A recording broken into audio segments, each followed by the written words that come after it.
Minnesota is among 238 proposals competing for Amazon's second headquarters. Yeah, we got a 1 in 238 chance, right? Amazon expecting to invest more than $5 billion over time to build the facility, create as many as 50,000 high-paying jobs.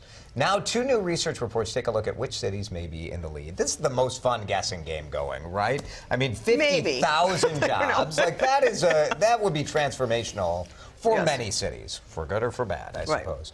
One of these reports took a look at corporate job openings.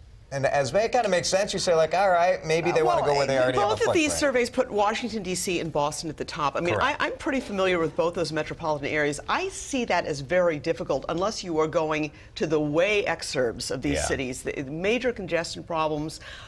Bringing 50,000 new workers into downtown Washington, D.C. It's impossible. It's not going to happen. It's just hard to imagine. Same with Boston, right, Matt? You have a lot of experience with Boston. Yeah, it's already so crowded. Traffic's already so bad. Right. And I also feel like there would be a little bit of a culture pushback. Boston is very provincial, and the idea of bringing in 50,000 people to work at Amazon, I don't know if the locals would be exactly happy about that. I could not agree with you more on that. I mean, absolutely. Well, it'd be a little disappointing, too, because this has the opportunity to be transformational for an area that needs it.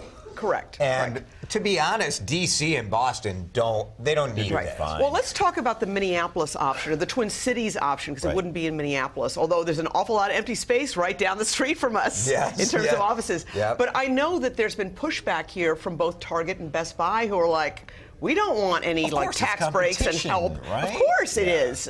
And so but don't you think if you brought 50,000 excellent, high-tech, 6-figure salaries here, that some of these folks are going to end up working over at Target or Best Buy? It's probably going to improve the talent pool for everybody. I do think the fact that Minnesota's unemployment rate is so low probably might hurt us. Sure that there's not as many people looking for jobs. Right. So they'd have to be people from elsewhere coming in, and that's going to drive up congestion, that's going to drive up rent. I mean, overall, this is a good thing, but it's not 100% a good thing. I think Amazon knows exactly where they're going to put this. This is all a scam. It's just... That's my opinion, yes. Do you have a Jeff guess? Bezos, you know, I think someplace like Austin, Texas might make sense. Yeah, I think that might make sense. I mean, just because it's got a lot of space around it, it's a smaller city. Not a huge time zone advantage for them as far as doing business. That's Sometimes true. having an East Coast, West Coast might. I wonder if a place like Raleigh might make sense, where you already have kind of a technology triangle down there, the research triangle.